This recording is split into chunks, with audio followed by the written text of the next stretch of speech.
नमस्कार दोस्तों, मैं पारसनाथ लाइफ हाई स्टडी आई में आपका स्वागत है। आज हम लोग राजा महेंद्र प्रताप सिंह राज्य विश्वविद्यालय अलीगढ़ के B.Ed थर्ड सेमेस्टर एग्जाम 2024 जो 2 जनवरी 2025 से एग्जाम होने की संभावना है, उसके लिए पेपर 305E अर्थात सामाजिक विज्ञान शिक्षण या पेडागोजी ऑफ सोशल स्टडीज का यूनिट 4 प्रैक्टिस सेट 7 हल करेंगे। इसके लगभग 100 प्रश्न रहेंगे। ठीक है, तो आप लोग प्रश्नों को पूरा देखिएगा। दोस्तों, प्रश्नों पर आएँ, लेकिन उससे पहले प्लीज आप लोग वीडियो को ज़्यादा से ज़्यादा शेयर कीजिए जिससे सभी लोगों को लाभ हो सके। पेपर 305E अर्थात सामाजिक अध्ययन शिक्षण पेडागोजी ऑफ सोशल स्टडीज, इसमें ध्यान रखना, पहले ही बता चुका हूँ, चाहे आप इतिहास आपका पेडागोजी हो या नागरिक शास्त्र या फिर अर्थशास्त्र या भूगोल, चारों विषय का एक ही पेपर रहेगा। आप इतिहास रखेंगे तब भी वही पेपर देंगे, नागरिक शास्त्र, अर्थशास्त्र, भूगोल कुछ भी रखे होंगे वही पेपर, एक सेम ही पेपर रहेगा। ठीक है, तो इसका यूनिट 4 का पार्ट 1 है। ध्यान रखना, प्रैक्टिस सेट 7 है। इसके पहले 6 प्रैक्टिस सेट हल कर चुके हैं। यदि आप लोग नहीं देखे ना, डिस्क्रिप्शन में जाएंगे, लिंक आप प्ले 305E है, ये जहाँ पे क्लिक करेंगे सारे इस पेपर की सारी वीडियो क्रम से मिल जाएगा। जस्ट उसके नीचे देखेंगे तो link of play list all paper दिया गया है, वहाँ पर क्लिक करेंगे, सारे पेपर की सारी वीडियो क्रम से मिल जाएगा, जैसे 301, 302, 303, 304। ठीक है, और पेडागोजी के कोई क्यूरीज है तो 9654302596 पर आप मैसेज करके पूछ सकते हैं। आइए देखते हैं प्रश्नों को। पहला प्रश्न है, मूल्यांकन उपागम निम्न में से किस पर आधारित पाठ योजना का एक प्रारूप है? एनसीईआरटी उपागम बी, ब्लूम के मूल्यांकन उपागम पर सी, भारतीय उपागम पर डी, इनमें से कोई नहीं। सही जवाब हो जाएगा बी, ब्लूम के मूल्यांकन उपागम पर। अगला प्रश्न है, मापन शब्द किस बात का द्योतक है? ए ज्ञानात्मक, बी भावात्मक, सी मात्रात्मक, डी क्रियात्मक। सही जवाब हो जाएगा ए ज्ञानात्मक। अगला प्रश्न है, मूल्यांकन शब्द का संबंध निम्न में से किससे है? ए ज्ञानात्मक, बी मात्रात्मक, सी भावात्मक, डी इनमें से कोई नहीं। सही जवाब हो जाएगा सी भावात्मक। अगला प्रश्न है, प्राचीन एवं आधुनिक समय में मूल्यांकन शब्द के जनक कौन हैं? ए रॉस एवं ब्लूम, बी डॉक्टर पटेल, सी एम.एन. डंडेकर, डी इनमें से कोई नहीं। सही जवाब हो जाएगा ए रॉस एवं ब्लूम। अगला प्रश्न है, प्राचीन समय में मूल्यांकन शब्द का प्रयोग ना करके किन शब्दों का प्रयोग करते थे? ए जांच, बी परीक्षण, सी जांच व परीक्षण, डी इनमें से कोई नहीं। सही जवाब हो जाएगा सी जांच व परीक्षण। अगला प्रश्न है, मूल्यांकन निर्णय व विश्लेषण की प्रक्रिया है जो विद्यार्थियों से प्राप्त सूचनाओं से निकाली जाती है। मूल्यांकन का अर्थ निर्णय अर्थात विश्लेषण है या कथन किसका है? सही जवाब हो जाएगा 6 का सी, क्लार व स्टार का। अगला प्रश्न है, मूल्यांकन एक नवीन शब्दावली है जो मापन को व्यापक रूप से परिभाषित करती है या कथन है। सही जवाब हो जाएगा 7 का ए, राइनस्टोन का। अगला प्रश्न है, मूल्यांकन के लिए किन किन चीजों की आवश्यकता होती है? ए प्रक्रिया, बी प्रभाव, सी परिणाम, डी योगात्मक मूल्यांकन, ई उपयुक्त सभी। सही जवाब हो जाएगा ई उपयुक्त सभी। अगला प्रश्न है, मूल्यांकन प्रश्न अधिगम के किन पक्षों पर आधारित होते हैं? ए ज्ञानात्मक, बी भावात्मक, सी क्रियात्मक, डी उपयुक्त सभी। सही जवाब हो जाएगा डी उपयुक्त सभी।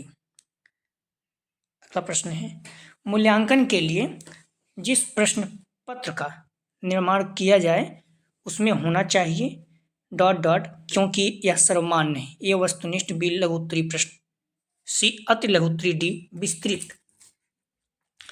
ध्यान रखना, मूल्यांकन के लिए जिस प्रश्न पत्र का निर्माण किया जाए उसमें होना चाहिए।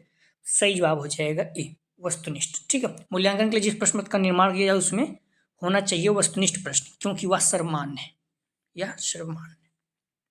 अगला प्रश्न है, सामाजिक अध्ययन में मूल्यांकन की क्या विशेषताएं हैं?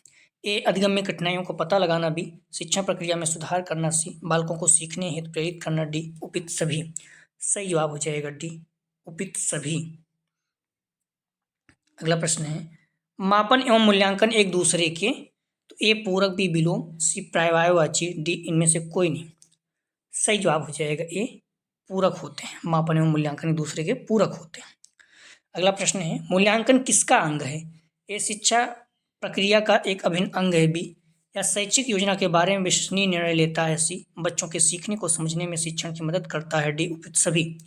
सही जवाब हो जाएगा डी, उपयुक्त सभी। अगला प्रश्न है, मूल्यांकन के दो प्रकार कौन से हैं? ए योगात्मक मूल्यांकन, बी रचनात्मक मूल्यांकन, सी ए बी दोनों, डी में उपयुक्त सभी। सही जवाब हो जाएगा 14 का ध्यान रखना, सी ए बी दोनों, योगात्मक और रचनात्मक मूल्यांकन। अगला प्रश्न है, मूल्यांकन का क्या कार्य है? ए समय समय पर छात्रों पर शिक्षण के प्रभाव का पता लगाना, बी उनके द्वारा छात्रों का मार्गदर्शन करना, सी उन्हें सीखने हेतु प्रेरित करना, डी उपयुक्त सभी। सही जवाब हो जाएगा डी, उपयुक्त सभी। अगला प्रश्न है, मूल्यांकन का मुख्य उद्देश्य क्या है? ए शिक्षण अधिगम प्रक्रियाओं में सुधार लाना, बी सीखने की प्रक्रिया को प्रेरित करना, सी ए बी दोनों, डी में से कोई नहीं। सही जवाब हो जाएगा 16 का सी, ए बी दोनों। अगला प्रश्न है, मापन का शाब्दिक अर्थ क्या है? ए किसी भौतिक राशि का परिणाम संख्याओं में व्यक्त करना, बी मापन मूलतः तुलना करने की एक प्रक्रिया, सी ए बी दोनों, डी में से कोई नहीं। ठीक है, तो यहाँ पर परिमाण रहेगा। ठीक है, परिमाण संख्याओं में व्यक्त करना। आप किसी भौतिक राशि का परिमाण संख्याओं में व्यक्त करना। ठीक है, सही जवाब हो जाएगा 17 का ए बी दोनों, ए और बी दोनों। अगला प्रश्न है, मापन का क्षेत्र कैसा होता है? तो ए संकीर्ण, संकुचित, बी व्यापक, सी विस्तृत, डी इनमें से कोई नहीं। सही जवाब हो जाएगा ए, संकीर्ण और संकुचित मापन का। ठीक है, अगर मूल्यांकन होता तो व्यापक या फिर विस्तृत। मूल्यांकन जो है व्यापक। मापन एक है, तो ए साधन, बी साध, सी वस्तु, डी प्रक्रिया। अलग मापन एक प्रक्रिया है, लेकिन यहाँ पर ध्यान रखें मापन क्या है? एक साधन है। ठीक है, इंस्ट्रूमेंट। तो मापन क्या है? एक। सही जवाब हो जाएगा ए, साधन है। मापन एक उपकरण या साधन है जिसका उपयोग किसी वस्तु, घटना या प्रमाण को सटीकता से मापने के लिए किया जाता है। मापन कैसी प्रक्रिया है? सही जवाब हो जाएगा 20 का ए, अल्पकालीन प्रक्रिया है। आप लोग ध्यान रखें, डिस्क्रिप्शन में जाएंगे, लिंक का प्लेलिस्ट 305DE रहेगा। ठीक है, यहाँ पर क्लिक करेंगे तो इस पेपर की सारी वीडियो आपको क्रम से मिल जाएगी। कोई क्यूरी तो 9654302596 पर मैसेज करके पूछ सकते हैं। प्लीज़ आप लोग वीडियो को लाइक और शेयर कीजिए। आपको ही पता है हर सब्जेक्ट अलग अलग पेडागोजी, बच्चे कम हैं, तो अपने कॉलेज ग्रुप या जो भी फ्रेंड आपके बीएड कर रहे हैं उन्हें बताइए। जो बीएड फर्स्ट सेमेस्टर के बच्चे हैं उन्हें भी इस चैनल के बारे में बताइए। जल्दी उनका प्रैक्टिस सेट स्टार्ट कर देंगे। ठीक है, तो आप लोगों का मैंने पहले बता दिया था, आप लोगों को 10 के बाद ही मान के चलिए कि पेपर होगा। ठीक है, डेट शीट इतना विलम्ब क्यों कर रहे हैं पता नहीं, तो फिर हमें लगता है कि 21 के बाद ही होने की संभावना, डेट शीट आने की संभावना है, क्योंकि अभी आप लोगों का ढेर सारा प्रक्रिया चल रहा है, एडमिशन वगैरह। तो मान के 10 जनवरी के आसपास ही आपको एग्जाम शुरू होगा। ठीक है, या फिर और भी लेट हो सकता है। तो आइए देखते हैं प्रश्नों को। प्रश्न है, मूल्यांकन अभी क्या आप लोग पढ़ते रहिए, अच्छे से मेहनत करते रहिए, कोई दिक्कत नहीं। जो भी टाइम मिल रहा है, उधर आपका सीटेट वगैरह जो बच्चे दिए थे, ठीक है, उनका पेपर था तो थोड़ा परेशान थे, बट अब टाइम मिला है तो पूरी ताकत से पढ़िए, टाइम बहुत कम है। ठीक है, जो भी प्रैक्टिस सेट हुआ है सारे प्रैक्टिस अच्छे तैयार कर लीजिए, आपके बहुत अच्छे अंक आएंगे। बच्चे 90%, 93, 94% तक ला दिए, और नॉर्मली आप पढ़ेंगे तो 80+ बन ही जाता है, 85, 86, 87। प्रश्न है, मूल्यांकन की कौन सी एक विधि नहीं है? ए निरीक्षण, बी साक्षात्कार, सी प्रश्नावली, डी विश्लेषण। तो मूल्यांकन की कौन सी विधि नहीं है? सही जवाब हो जाएगा डी, विश्लेषण नहीं है। अगला प्रश्न है, मूल्यांकन प्रश्नों के प्रकार हैं? ए वस्तुनिष्ठ, बी अति लघुत्तरी प्रश्न, सी दीर्घ उत्तरी प्रश्न, डी उपयुक्त सभी। सही जवाब हो जाएगा डी, उपयुक्त सभी। अगला प्रश्न है, मूल्यांकन वह प्रक्रिया है जिसके द्वारा शिक्षक एवं छात्र यह निर्णय करते हैं कि शिक्षण लक्ष्यों को प्राप्त किया जा रहा है या नहीं, या किसकी परिभाषा है? सही जवाब हो जाएगा 23 का सी, क्रॉनबैक की। मापन की विद्या क्या है? ए संख्यात्मक, बी मात्रात्मक, सी आंकिक, डी उपयुक्त सभी। सही जवाब हो जाएगा डी, उपयुक्त सभी। अगला प्रश्न है, मापन मूल रूप से एक भाग के रूप में उस प्रक्रिया से संबंधित है जिसके द्वारा शिक्षक एक छात्र की किसी विशेषता को एक कम या अन्य संख्यात्मक मूल्य प्रदान करता है। या किसका कथन है? सही जवाब हो जाएगा, ध्यान रखना, ए, मॉरिसन का। 100 प्रश्न है, प्रश्नों को पूरा देखिएगा आप लोग। मापन प्लस मूल्य निर्णय बराबर क्या होगा? तो सही जवाब हो जाएगा, ध्यान रखना, ए, मूल्यांकन। मूल्यांकन बराबर क्या है? मापन प्लस मूल्य निर्णय। अगला प्रश्न है, मूल्यांकन प्रक्रिया के महत्वपूर्ण बिंदु हैं। ये सीखने से उत्पन्न अनुभव भी, शिक्षण उद्देश्य सी, व्यवहार परिवर्तन डी, उपयुक्त सभी। सही जवाब हो जाएगा 27 का डी, उपयुक्त सभी। अगला प्रश्न है, मूल्यांकन के लिए जिस प्रश्न पत्र का निर्माण किया जाए उसमें निम्न बातें आवश्यक है। ए, छात्र औसत है, बी, छात्र प्रतिभाशाली और मंदबुद्धि दोनों है, सी, ए, बी दोनों, डी में से कोई नहीं। सही जवाब हो जाएगा 28 का सी, ए, बी दोनों। अगला प्रश्न है, मूल्यांकन की विशेषताएं आधारित हैं। ए, वैधता, उपयोगिता, बी, व्यापकता, व्यवहारिकता, सी, मानक, डी, उपयुक्त सभी। सही जवाब हो जाएगा 29 का डी, उपयुक्त सभी। अगला प्रश्न है, मूल्यांकन प्रक्रिया के उद्देश्य निर्धारण सोपान को कौन से भाग में विभाजित किया गया है? ए, समान उद्देश्य, बी, विशिष्ट उद्देश्य, सी, ए, बी दोनों, डी में से कोई नहीं। सही जवाब हो जाएगा सी, ए, बी दोनों। अगला प्रश्न है, मूल्यांकन के प्रकार में कौन सा नहीं है? ए, योगात्मक मूल्यांकन, बी, निर्णयात्मक मूल्यांकन, सी, रचनात्मक मूल्यांकन, डी, मात्रात्मक मूल्यांकन। सही जवाब हो जाएगा डी, मात्रात्मक मूल्यांकन। ठीक है, मूल्यांकन के प्रकार में कौन सा नहीं है? तो मात्रात्मक मूल्यांकन, बाकी योगात्मक, निर्णयात्मक, रचनात्मक है। ठीक है। अगला प्रश्न है, निर्णयात्मक मूल्यांकन में क्या किया जाता है? ये बालक की सफलता का कारण ढूंढा जाता है, बी, बालक की अधिगम प्रक्रिया का मूल्यांकन किया जाता है, सी, बालक के व्यवहार का मूल्यांकन किया जाता है, डी, उपयुक्त सभी। निर्णयात्मक मूल्यांकन में क्या किया जाता है? सही जवाब हो जाएगा, ध्यान रखना, ए, बालक की सफलता का कारण ढूंढा जाता है। अगला प्रश्न है, योगात्मक मूल्यांकन कब किया जाता है? ये अध्यापक द्वारा अर्धवार्षिक परीक्षा होने के बाद, बी, अध्यापक द्वारा एक पाठ पूरा होने के बाद, सी, वार्षिक परीक्षा के बाद, डी में से कोई नहीं। सही जवाब हो जाएगा 33 का बी, अध्यापक द्वारा एक पाठ पूरा होने के बाद। योगात्मक मूल्यांकन पाठ्यक्रम, ध्यान रखना, इसमें पूछा है योगात्मक मूल्यांकन। ऐसे तो योगात्मक मूल्यांकन जो है वो जो वार्षिक परीक्षा होती है वो है, ठीक है, या फिर हाफ ईयरली परीक्षा होती है। लेकिन अध्यापक द्वारा पाठ पूरा होने के बाद मतलब वही पूरा पाठ पूरा कर दो तो आपका एक तरह से रहता है। ठीक, जो वार्षिक परीक्षा के बाद वार्षिक परीक्षा होती है ये योगात्मक मूल्यांकन ही है। ठीक है, तो योगात्मक मूल्यांकन पाठ्यक्रम के अंत या फिर वर्ष के अंत की परीक्षाएं, जैसे आपको जो वार्षिक एग्जाम या सेमेस्टर एग्जाम हो रहा है ये योगात्मक मूल्यांकन है।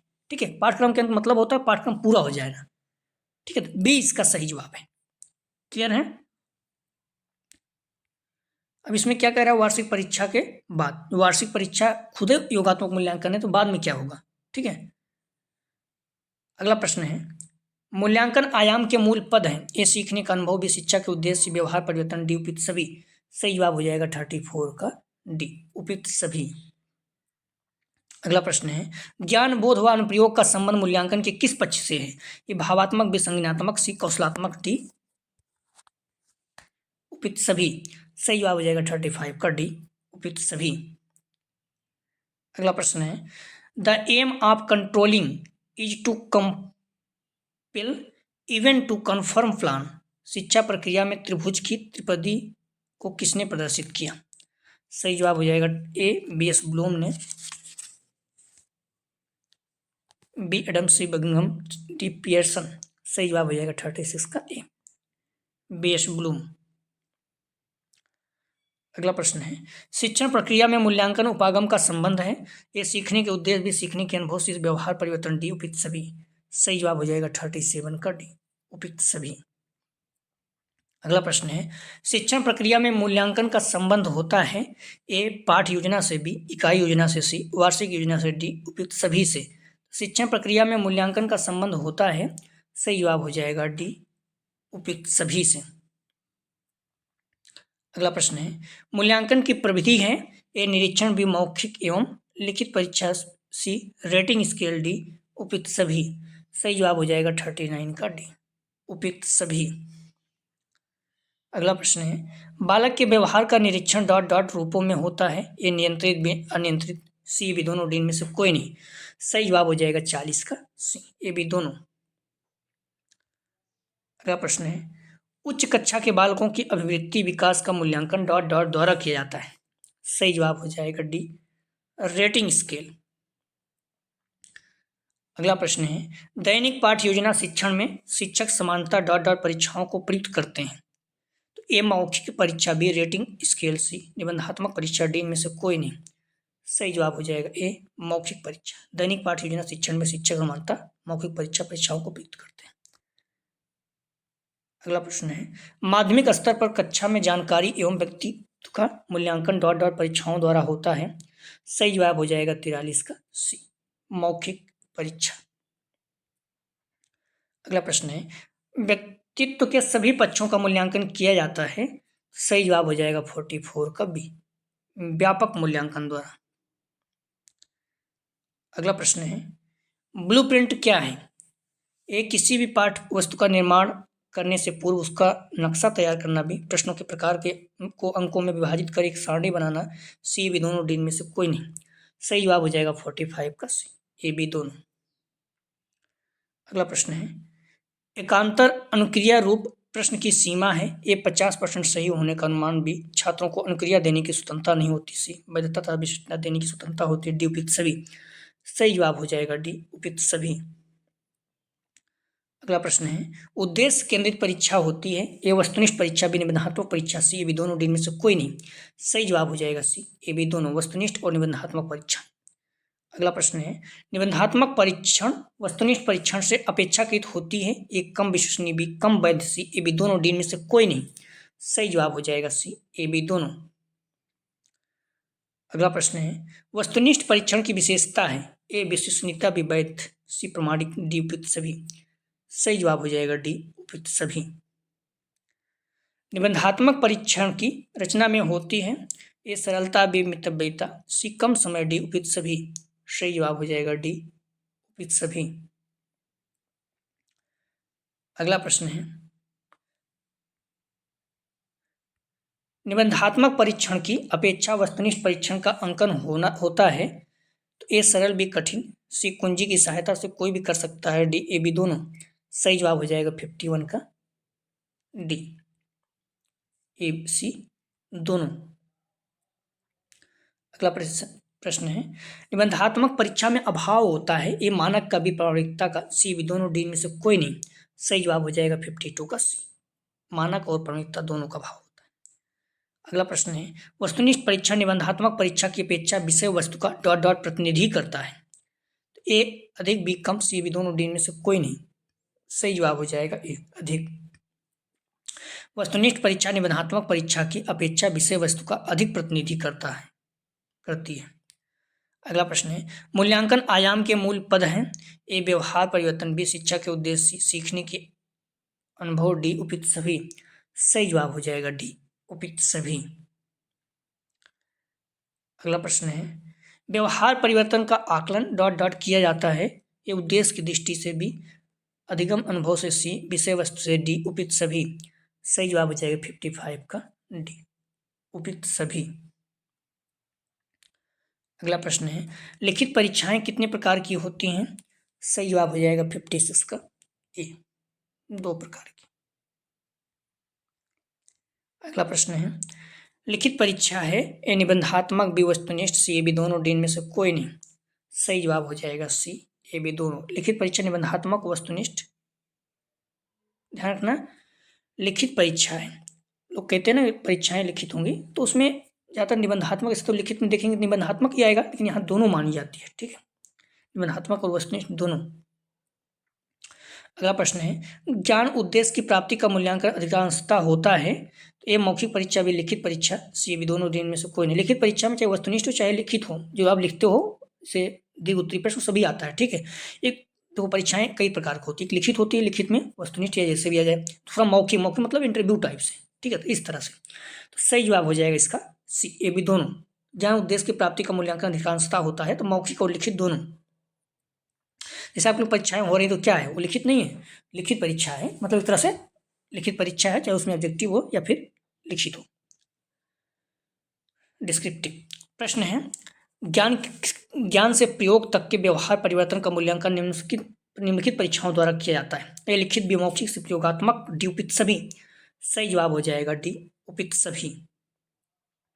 अगला प्रश्न है, छात्र की रुचि, अभिवृत्ति तथा मूल्य संबंधी व्यवहार परिवर्तन का मूल्यांकन होता है। ये रेटिंग स्केल भी, निरीक्षण से, आलेख, डी उपयुक्त सभी। सही जवाब हो जाएगा डी उपयुक्त सभी। अगला प्रश्न है, मापन किन्हीं निश्चित स्वीकृत नियमों के अनुसार वस्तुओं को अंक प्रदान करने की प्रक्रिया है, किसने कहा। सही जवाब हो जाएगा स्टीवन का ए, एस स्टीवेंसन ने। अगला प्रश्न है, मूल्यांकन की अपेक्षा मापन अधिक होता है, ए शुद्ध बी विशिष्ट, सी ए बी दोनों, डी में से कोई नहीं। सही जवाब हो जाएगा सी ए बी दोनों। अगला प्रश्न है, मापन प्रक्रिया का कार्य है, ए साफल्य, बी निदान, सी शोध, डी उपयुक्त सभी। सही जवाब हो जाएगा डी उपयुक्त सभी। अगला प्रश्न है, मापन के मुख्य कितने कार्य हैं। सही जवाब हो जाएगा बी 3। अगला प्रश्न है, मापन से वस्तु की मात्रा डॉट डॉट है से संबंध। सही जवाब हो जाएगा 65 का ध्यान रखना बी, कितनी। मापन से विषय वस्तु की मात्रा कितनी है से संबंध है। अगला प्रश्न है, मूल्यांकन का क्षेत्र मापन की अपेक्षा है। सही जवाब हो जाएगा 66 का ए, विस्तृत। ध्यान रखना, मूल्यांकन का क्षेत्र विस्तृत है, जबकि मापन का क्षेत्र क्या है, संकीर्ण है। मूल्यांकन का संबंध होता है, ए मात्रात्मक, बी गुणात्मक, सी बी दोनों, डी में से कोई नहीं। सही जवाब हो जाएगा मात्रात्मक और गुणात्मक दोनों। अगला प्रश्न है, ब्लूप्रिंट बनाने का क्या उद्देश्य है। सही जवाब हो जाएगा 68 का ध्यान रखना आप लोग, सी ए बी दोनों। ठीक है, प्रश्न पत्र का ऐसा नक्शा तैयार करना जिसमें पाठ वस्तु था वस्तु का कोई अंश न छूट जाए। ब्लूप्रिंट के माध्यम से अध्यापक छात्रों को सरलतापूर्वक अंक विस्तृत कर सकता है। अगला प्रश्न है, ब्लूप्रिंट के कौन से भाग हैं। तो ए नोट्स, बी ड्राइंग, सी आयाम, डी उपयुक्त सभी। सही जवाब हो जाएगा 69 का ध्यान रखना डी उपयुक्त सभी। अगला प्रश्न है, ब्लूप्रिंट का दूसरा नाम क्या है। ए नील परख संपत्र, बी नील पत्र, सी ए बी दोनों, डी में से कोई नहीं। सही जवाब हो जाएगा 70 का ध्यान रखना आप लोग, सी नील परख पत्र और नील पत्र दोनों। अगला प्रश्न है, ब्लूप्रिंट का निर्माण छात्रों के डॉट डॉट अनुरूप किया जाना चाहिए। सही जवाब हो जाएगा डी आयु स्तर कक्षा के अनुरूप, डी उपयुक्त सभी। अगला प्रश्न है, ब्लूप्रिंट किस प्रकार का चार्ट है। सही जवाब हो जाएगा 72 का ए, त्रिआयामी। अगला प्रश्न है, नीलपत्र की तालिकाएं कितनी प्रकार की होती हैं। सही जवाब हो जाएगा 73 का बी, 3 प्रकार की। अगला प्रश्न है, नीलपत्र की तालिकाएं आधारित हैं। तो ए उद्देश्य पर आधारित, बी प्रश्नों पर आधारित, सी विषय वस्तु, डी आधार फलक के संबंधित, ई उपयुक्त सभी। सही जवाब हो जाएगा ई उपयुक्त सभी। अगला प्रश्न है, नीलपत्र का क्या महत्व है। सही जवाब हो जाएगा 75 का सी। इसके आधार पर एक से अधिक परीक्षाओं के प्रश्न पत्र तैयार कर सकते हैं। इसके माध्यम से विद्यार्थियों के सभी पक्षों का आकलन कर सफलता से किया सकता है। सी इसका सही जवाब है। अगला प्रश्न है, ब्लूप्रिंट तथा नीलपत्र बनाने की प्रक्रिया में शामिल है। ये प्रश्नों के उद्देश्य से संबंधित हो, बी विषय वस्तु संबंधित हो, सी बालकों के स्तर के अनुरूप हो, डी उपयुक्त सभी। सही जवाब हो जाएगा 76 का डी उपयुक्त सभी। अगला प्रश्न है, उद्देश्य, इकाइयों तथा प्रश्नों के प्रकारों को अंक संबंधी निर्णय प्रदान करना ही नीलपत्र का आधार है। या परिभाषा किसकी है। सही जवाब हो जाएगा ए, माध्यमिक शिक्षा बोर्ड का।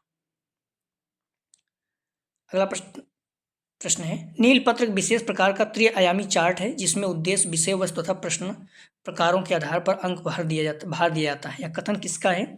सही जवाब हो जाएगा ए, बाघेल व व्यास का। अगला प्रश्न है, नीलपत्र किन आयामों पर आधारित है।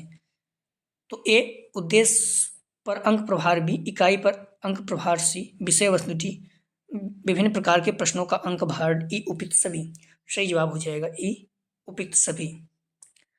अगला प्रश्न है,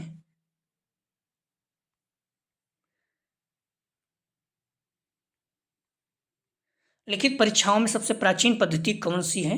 ए निबंधात्मक परीक्षण, बी लघु उत्तरीय प्रश्न, सी अति लघु उत्तरीय प्रश्न, डी उपयुक्त सभी। सही जवाब हो जाएगा ए निबंधात्मक प्रश्न। लिखित परीक्षाओं में सबसे प्राचीन पद्धति निबंधात्मक प्रश्न है। अगला प्रश्न है, निबंधात्मक परीक्षा और किस नाम से जाना जाता है? ए व्यक्तिनिष्ठ परीक्षा, बी विषय वस्तु आधारित परीक्षा, सी ए बी दोनों, डी में से कोई नहीं। सही जवाब हो जाएगा ए व्यक्तिनिष्ठ परीक्षा। निबंधात्मक प्रश्नों का क्या विशेषता नहीं है? सही जवाब हो जाएगा डी, इनमें से कोई नहीं। मतलब ज्ञान की विस्तृत परख निबंधात्मक परीक्षा में, लेखन शक्ति का विकास, व्यक्ति का स्वतंत्रता, मतलब ये सभी है। तो क्या विशेषता नहीं है? डी, इनमें से कोई नहीं। अगला प्रश्न है, निबंधात्मक प्रश्नों के उत्तर लिखते समय किस बात का ध्यान रखा जाता है? सही जवाब हो जाएगा ए वैधता, बी व्यवहारिकता, सी विश्वसनीयता, डी उपयुक्त सभी। सही जवाब हो जाएगा 83 का डी उपयुक्त सभी। अगला प्रश्न है, निबंधात्मक परीक्षा में मूल रूप से कौन सा गुण अधिक प्रदर्शित होता है? सही जवाब हो जाएगा बी व्यवहारिकता। अगला प्रश्न है, निबंधात्मक प्रश्नों के उत्तर लिखते समय छात्रों को अपनी लेखनी में क्या सम्मिलित करना चाहिए? ए क्रमबद्धता, बी मौलिकता, सी तारतम्यता, डी प्रवाहपूर्वता, डी ए उपयुक्त सभी। सही जवाब हो जाएगा ए उपयुक्त सभी। अगला प्रश्न है, निबंधात्मक प्रश्न कितने प्रकार के होते हैं? सही जवाब हो जाएगा 86 का सी, अनेक प्रकार के। अगला प्रश्न है, निबंधात्मक परीक्षा के क्या गुण होते हैं? ए प्रश्न पत्र निर्माण में सरलता, बी भाषा नियंत्रण, सी विशिष्ट मानसिक योग्यता की जांच, डी उपयुक्त सभी। सही जवाब हो जाएगा 87 का डी उपयुक्त सभी। अगला प्रश्न है, निबंधात्मक परीक्षा के दोष कौन से नहीं है? ए रटने पर बल, बी समय तथा धन का व्यय, सी उद्देश्यों में अस्पष्टता, डी उपयुक्त सभी। सही जवाब हो जाएगा डी, इनमें से कोई नहीं। अगला प्रश्न है, निबंधात्मक परीक्षा में सुधार के लिए सुझाव है? ए परीक्षकों को आदर्श उत्तर का प्रारूप प्रस्तुत किया जाए, बी प्रश्न सीधे स्पष्ट निश्चित व उपयुक्त हो, सी परीक्षक के व्यक्तित्व पक्षपात को कम किया जाए, डी उपयुक्त सभी। सही जवाब हो जाएगा डी उपयुक्त सभी। अगला प्रश्न है, लघु उत्तरीय प्रश्न परीक्षाओं में प्रश्न पूछे जाने की या कौन सी विचारधारा है? सही जवाब हो जाएगा बी आधुनिक विचारधारा। अगला प्रश्न है, लघु उत्तरीय प्रश्नों की परीक्षाओं में क्या विशेषताएं हैं? सही जवाब हो जाएगा, ध्यान रखना, ए या निबंधात्मक प्रश्नों की अपेक्षा अधिक पूछे जाते हैं, बी या प्रश्न संपूर्ण पाठ्यक्रम पर बनाए जाते हैं, सी छात्रों को समस्त पाठ्यक्रम याद करना होता है, डी इस परीक्षा में वर्गीकरण करना आसान है, ई उपयुक्त सभी। अगला प्रश्न है, लघु उत्तरीय प्रश्नों का महत्व क्या है? सही जवाब हो जाएगा डी उपयुक्त सभी। इन प्रश्नों की विशेषता अधिक है क्योंकि इनके उत्तर निश्चित होते हैं, बी ये प्रश्न अधिक पूछे जाते हैं क्योंकि पाठ्यक्रम में अधिकांश भाग का प्रतिनिधित्व करते हैं, सी इनकी रचना सरल और स्वाभाविक होती है। सभी सही है। अगला प्रश्न है, लघु उत्तरीय प्रश्नों के दोष हैं, ए भाषा शैली की परख का अभाव, बी ये प्रश्न केवल ज्ञान परख होते हैं, सी अच्छी मानसिक शक्ति की परख नहीं होती, सी डी बालक के व्यवहार परिवर्तन की जांच होती है। सही जवाब हो जाएगा 93 का, ध्यान रखना, डी बालक के व्यवहार परिवर्तन की जांच होती है। अगला प्रश्न है, लघु उत्तरीय प्रश्नों में क्या सुधार होना चाहिए? ए मूल्यांकन कार्य वस्तु होना चाहिए, वस्तुनिष्ठ होना चाहिए, बी प्रश्नों की भाषा सरल स्पष्ट अर्थ मुक्त होनी चाहिए, सी ये प्रश्न समस्त पाठ वस्तु पर आधारित होनी चाहिए, डी इन प्रश्नों का आकार निश्चित होना चाहिए जिससे उत्तर भी निश्चित हो सके, ई उपयुक्त सभी। सही जवाब हो जाएगा 94 का ई उपयुक्त सभी। अगला प्रश्न है, वस्तुनिष्ठ प्रश्न परीक्षा को कैसे परीक्षा कहा गया है? तो सही जवाब हो जाएगा 95 का ए वैज्ञानिक विधि। अगला प्रश्न है, वस्तुनिष्ठ प्रश्नों के माध्यम से छात्रों के विषय ज्ञान की उपलब्धि को जाना जा सकता है। सही जवाब हो जाएगा 96 का सी बुद्धि का मापन, निर्णय लेने की क्षमता, ए बी दोनों। अगला प्रश्न है, वस्तुनिष्ठ प्रश्नों की परीक्षा में कौन सा गुण प्रभावी होता है? ए वैधता, विशिष्टता, सीमितव्यता, डी उपयुक्त सभी। सही जवाब हो जाएगा 97 का डी उपयुक्त सभी। अगला प्रश्न है, वस्तुनिष्ठ परीक्षा में किस प्रकार के प्रश्न पूछे जाते हैं? सही जवाब हो जाएगा, ध्यान रखना, ए लघु उत्तरीय प्रश्न, बी अपूर्ण कथन दिया जाता है, सी ए बी दोनों। ठीक है, सी इसका सही जवाब है। अगला प्रश्न है, वस्तुनिष्ठ परीक्षा में छात्र के उत्तर देने की विद्या है? तो ए समान प्रत्यास्मरण रूप, बी रिक्त स्थान की पूर्ति, सी एक तरफ कुछ शब्द रखे जाते हैं दूसरी तरफ उनके उत्तर, डी उपयुक्त सभी। सही जवाब हो जाएगा डी उपयुक्त सभी। अगला प्रश्न है, वस्तुनिष्ठ प्रश्न के उत्तर छात्र किस रूप में देता है? ए हाँ नहीं, बी सत्य असत्य, सी शब्द अथवा संख्या, डी उपयुक्त सभी। सही जवाब हो जाएगा डी उपयुक्त सभी। कुछ प्रश्न इसके जवाब आप लोग जरूर दीजिए, ठीक है। एग्जाम में सीधे सीधे पूछ सकते हैं। एक अच्छी पाठ्य पुस्तक की विशेषता है कि उसमें ए सरल एवं स्पष्ट भाषा और बी पाठ्यक्रम पर आधारित हो, सी प्रकरणों का उचित क्रम होना चाहिए, डी उपयुक्त सभी। अगला प्रश्न है, निम्न से कौन से अच्छे शिक्षक का गुण नहीं है? व्यवहारिकता, वित्त निष्ठा, सी पक्षपातपूर्ण व्यवहार, डी शासन। अगला प्रश्न है, प्रोजेक्ट विधि के प्रवर्तक हैं? A Davis, B Bloom, C Kilpatrick, D Armstrong. अगला प्रश्न है, सामाजिक शिक्षण की शिक्षण विधियां हैं? ए सुपरवाइज स्टडी विद, बी परिचर्चा विद, सी समस्या समाधान विद, डी उपयुक्त सभी। अगला प्रश्न है, शिक्षण की प्राचीनतम विधि कौन सी है? ए परियोजना विधि, बी व्याख्यान विधि, सी अवलोकन विधि, डी उपयुक्त खोज विधि। आप लोग ध्यान कर डिस्क्रिप्शन में जाएंगे, लिंक आप प्ले 305E है, इस जगह पे क्लिक करेंगे तो इस पेपर की सारी वीडियो क्रम से मिल जाएगी। फिर आप प्ले लिस्ट में जाकर भी सारी वीडियो को देख सकते हैं। 9654302596 मैसेज करके कोई भी आपको क्यों ये पूछ सकते हैं। अगला जो प्रैक्टिस सेट हल करेंगे यूनिट 4 का पार्ट 2, ठीक है। उसके बाद फुल प्रैक्टिस सेट हल करेंगे, फिर देखते हैं, ठीक है, क्या शुरू करना है आपको जो भी कहेंगे। तो प्लीज़ वीडियो को लाइक और शेयर कीजिए। वीडियो देखने के लिए धन्यवाद दोस्तों।